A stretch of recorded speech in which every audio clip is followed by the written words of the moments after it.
Hello, dear friends, and welcome to our new podcast focusing on white wine tasting. Join us as we uncover new grape varieties and introduce you to wine producers that may have slipped past your attention. Additionally, we will delve into the historical, geographical, and ethical aspects of wine with a particular focus on sustainability. My name is Darina Blogina. And my name is Uli Fusenecker. Hello, Uli. Hello, Darina. What are we having tonight? By the way, we are in Italy. We need to mention that there is a beautiful view. Yeah, and also maybe some noise from the boats on the Lago Maggiore in the background. We're sitting here on our terrace and we're doing kind of an experiment because we're here in Italy trying out a German wine. I hope the wine police will not come to take us for that. Yeah, let's hope so.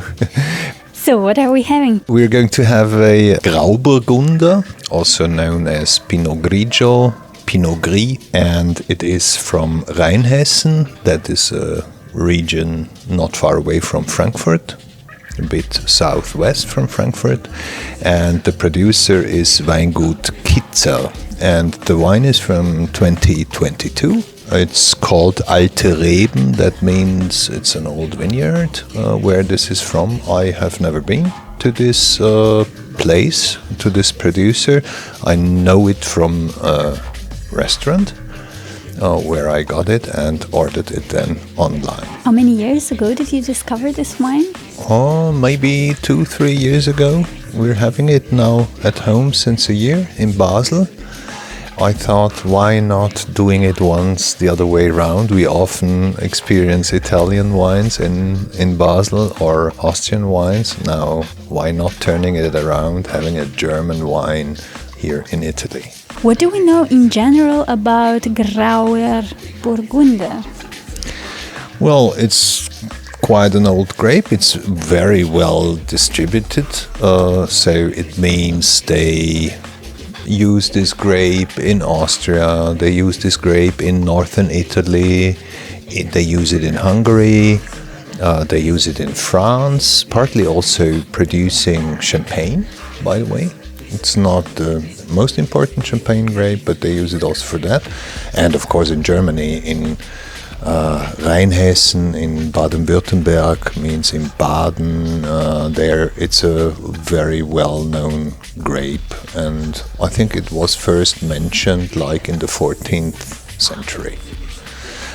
In Germany they have also another synonym for this wine. It's called Ruländer, but nowadays everybody uses Grauburgunder. It has a very poetic name in Latin. Here, what I see in front of myself on the internet, it says Vitis vinifera. It's thought to be a mutant clone of the Pinot Noir variety and normally has a pinkish gray color or palette. Mm-hmm. Yeah. The word Pinot could have been given to it because the grapes grow in small pine cone shaped clusters. So if you imagine a pine cone, how it is shaped, so maybe because of that. The wines produced from this grape also vary in color from a deep golden yellow to copper and even a light shade of pink. Not this one actually, as we can see here. This is a very classical white wine color, I would say it's a bit golden, like very light golden shade. What does mean skin contact wine? Yes, I mean, I don't know what Maische means. That means the liquid stays longer on the pressed material. That means it stays longer in contact with the skin. I don't think that this wine was produced this way. This is, I think, the absolute classical method, modern method of wine producing here. Also, another little note, it has another name.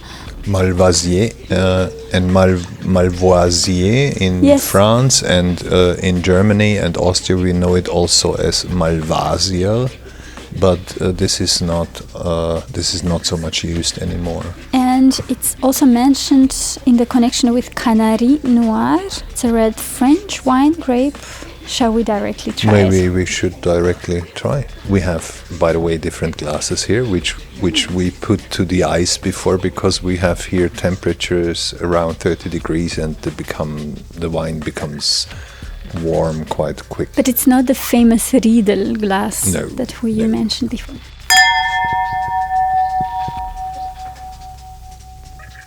It's a very interesting interval. Yeah, I could yeah. not recognize what it is. Well, I think it's a big third. Let's try again. Okay. For me, again, I catch myself on this sensation of a milky scent, if you will. That's interesting. My first impression is clearly apple. Wow. Amazing wine. Well, the experiment kind of works. I think this is totally fine here in Italy. Absolutely. I think it opens up from a very mild and rounded up side. Yes, yeah, it's great. So I could clearly, in this case, I could clearly feel the grape. The grape Yes. juice. It reminds a bit of yellow fruits, like a bit of apricot, maybe a tiny bit of peach. The apple scent I can't feel when I drink. It doesn't remind me of apples at all, but it's super harmonic. It has still a solid acidity, even it's from 2022. It's already 2 years old. It's also quite nicely mineralic, I would say. I don't know if we mentioned that, from which exactly region of Germany this comes from. Yes, it comes from Rheinhessen. It's a very famous, especially for white wine, known region. And they are very much into these Pinot things. They make also Pinot Blanc, not only Pinot Gris, what we are drinking here, Grauburgunder. They're also making Pinot Noir. Of course, it's one family. The whole family comes from Burgundy in France. But I think I did not mention the village where this winemaker lives. It's Badenheim in Rheinhessen. Yeah, I've never been there, but we definitely should pass by once. Yes, and get some more wines. Yeah, yeah. And do you know this producer in person? No. Have you met him? No. No, I've never been there. I had this wine in a restaurant. That's why I ordered it. Yeah, we're not so often there, but I think they're producing meanwhile so good white wines there. It would make sense once to make a travel to that region, because we have other Grauburgunder sometimes from there, from other producers. We regularly drink. We should also do an episode maybe once about. Maybe also to mention it's 12.5% alcohol, so it's medium range, so it's not heavy at all. And it feels like here in this temperature as a solid, really solid summer wine. Yes, I wanted to mention that I think red and white wines, they have different requirements in order to be served at the right temperature. So they should be cooled down to a certain amount, that they are not too warm. I think with the white wine, it's a crucial thing. I cannot really perceive wine and its taste when it's too warm, for instance, or when it's too cold. And I think you cooled it down now to a perfect temperature. Mm-hmm. Yes, I generally, of course, agree there is a perfect temperature for a wine, but I must also say I like when it's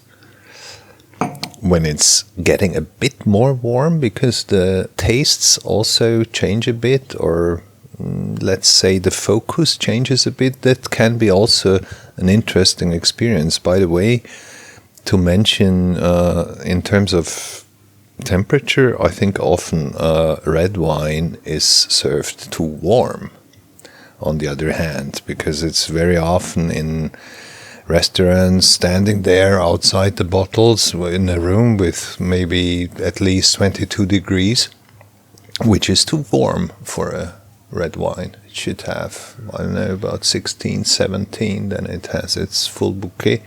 But of course, with the white wine, it's a bit more critical. But this is quite fine, but it's warming up so quickly here now. I was thinking now, as the wine is breathing while we're talking, and I wanted to remark that today we had this beautiful walk in a forest, in a pine tree forest.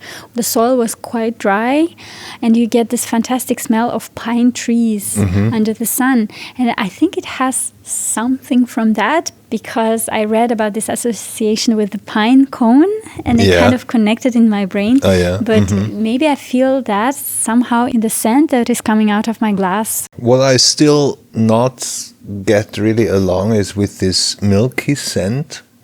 It was at first when you just opened the bottle.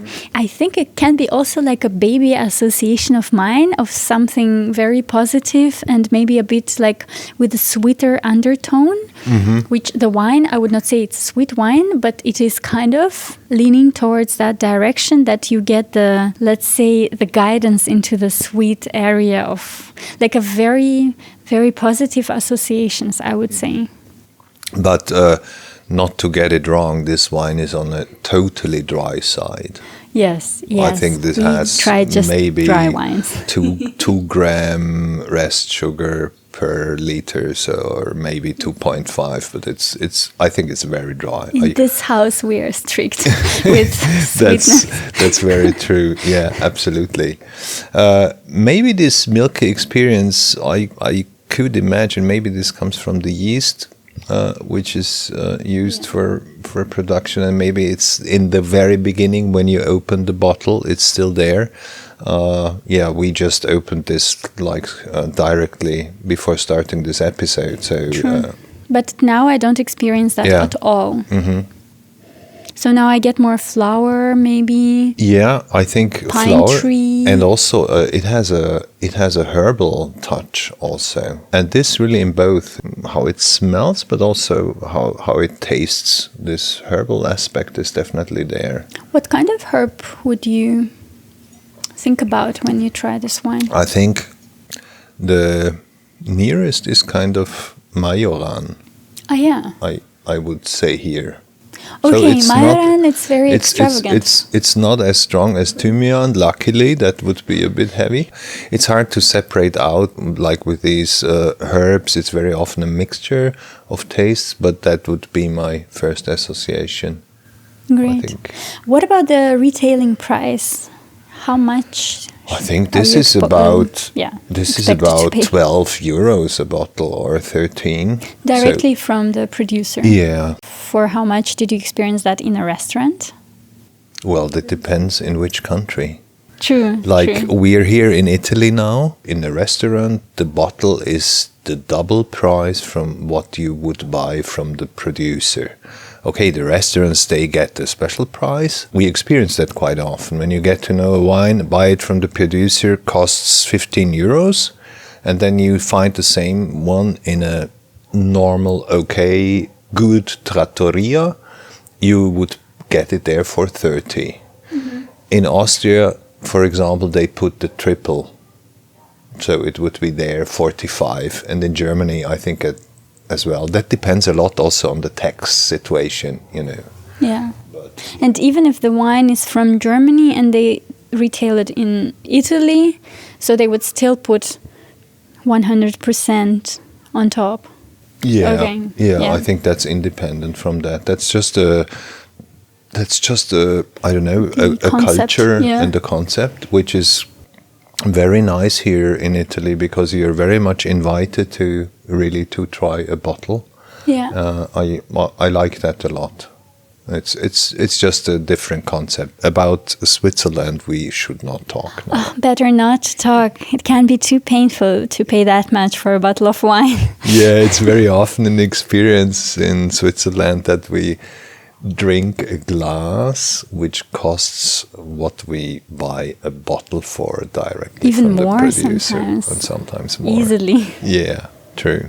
It's maybe the first time in my life that I drink a German wine in Italy. I wanted to read a little bit about the history of this wine. And Pinot Gris. In Italy, they call it Pinot Grigio. Yes, also we're in Italy, so we go historical, has been known since the Middle Ages.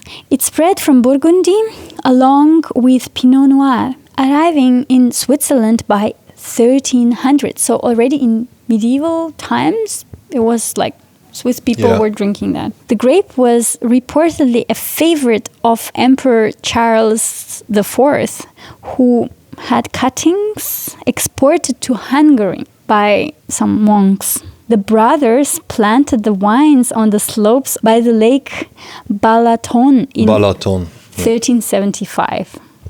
And in 1711, a German merchant named Johann Seger Ruland, so maybe it comes That's the why name. it's called Ruländer. Yes, and exactly. So it's because from this guy. I think he cultivated in Speyer. The name Ruländer was established. But later they discovered that it was Pinot Gris. And it's maybe important about Ruländer to know, till the 80s, partly 90s, the Ruländer, they produced it in a very different way. It was a sweet wine.